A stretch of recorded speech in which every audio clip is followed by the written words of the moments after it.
La salle de l'Institut français du Burundi était toute pleine. Il y avait tout un monde venu pour prendre part à la célébration de ce 20e anniversaire de la résolution 1325 des Nations Unies sur les femmes, la paix et la sécurité.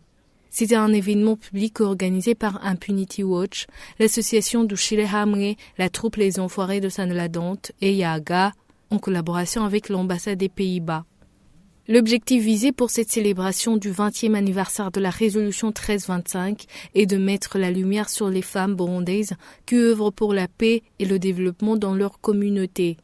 Beaucoup de ces femmes passent inaperçues, mais leur engagement inlassable à l'amélioration de leur communauté a un impact profond sur le Burundi. Au programme de cet événement, 3 activités étaient prévues. Ont marqué un tournant important dans l'histoire de la participation et de la représentation politique des femmes. Un film documentaire intitulé « Participation des femmes dans la politique au Burundi » a été projeté. Une success story montrant la vie de 6 femmes burundaises qui font partie d'un groupe de 20 femmes et filles avec lequel Impunity Watch et du Shirahamwe ont travaillé tout au long de l'an 2019 et l'an 2020 pour renforcer leur capacité en leadership et pour élargir les espaces quant à leur participation en tant que membres des partis politiques et potentielles candidates aux élections 2020.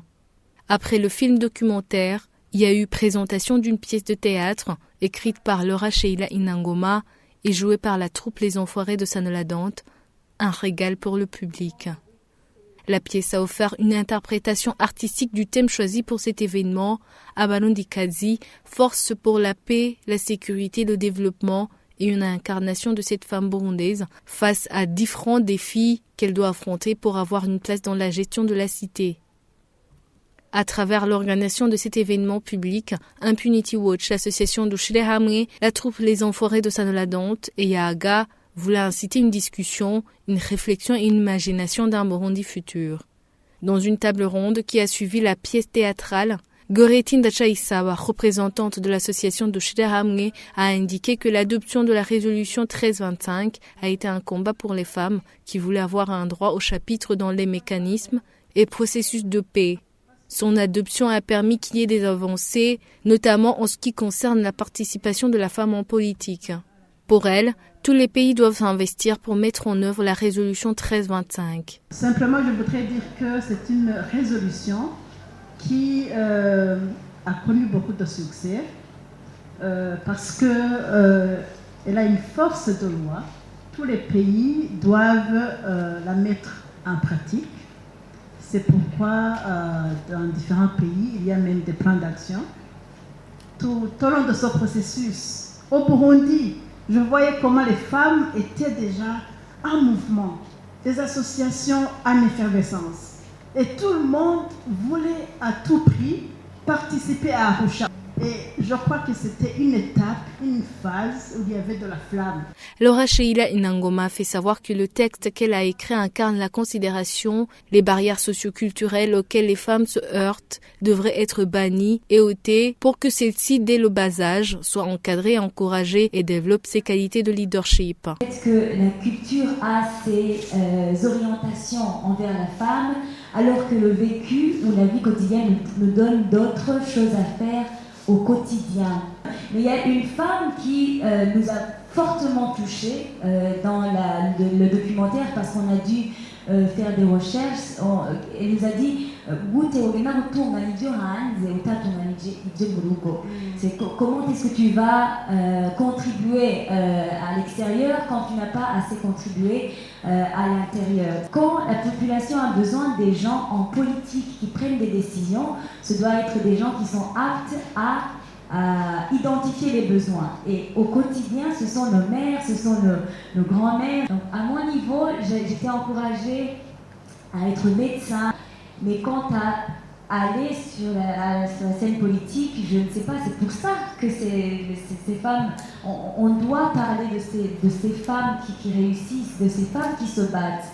et que c'est pour le bien en fait même des hommes de notre population. Pour Vestine Mbondago, première femme burundaise gouverneure en 1993 à Changuzo et ancienne députée du parti Sawanya Frodebu, le taux de représentativité des femmes dans les instances de prise de décision continue à chuter, surtout dans l'administration locale. Les choses doivent s'améliorer et non régresser, indique-t-elle, a-t-elle indiqué. On a pu faire entrer des lignes budgétaires pour la lutte contre les violences basées sur le genre. C'était pour la première fois parce qu'en tant que femme parlementaire, nous avons mené le plaidoyer auprès de Madame la ministre des Finances. On a pu voter des lois plus ou moins justes, plus ou moins égalitaires. Il y avait quand même, je peux donner l'exemple pendant la révision du code pénal.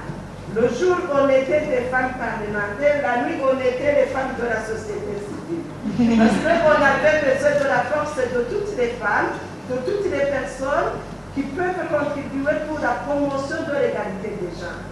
C'est à partir de là qu'on a pu inclure également dans le code électoral et dans la loi communale le minimum de 30% pour les administrateurs communaux, mais aussi pour les conseillers communaux.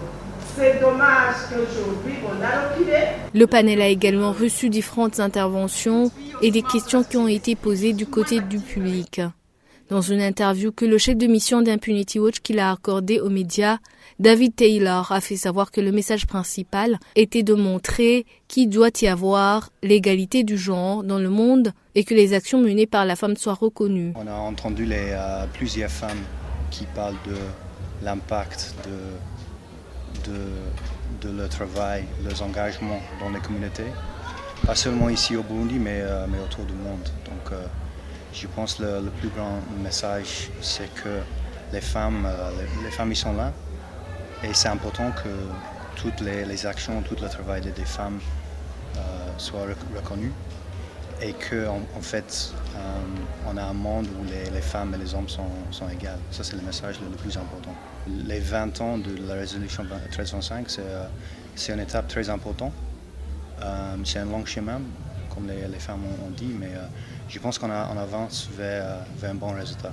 La résolution 1325, Femmes, Paix et Sécurité, est une résolution du Conseil de sécurité des Nations Unies adoptée à l'unanimité le 31 octobre 2000. Cette résolution se situe dans la continuité des résolutions 1261, 1296 et 1314 qui ont fait l'objet d'un rappel durant la séance et abordent le thème de la condition féminine durant le rapatriement et le déplacement de populations, ainsi que celui de la rééducation et de la réinsertion des femmes et jeunes filles consécutives à un conflit armé. La résolution 1325 s'articule autour de 4 piliers de mise en œuvre qui sont la prévention, la participation, la protection et opération de secours et efforts de redressement.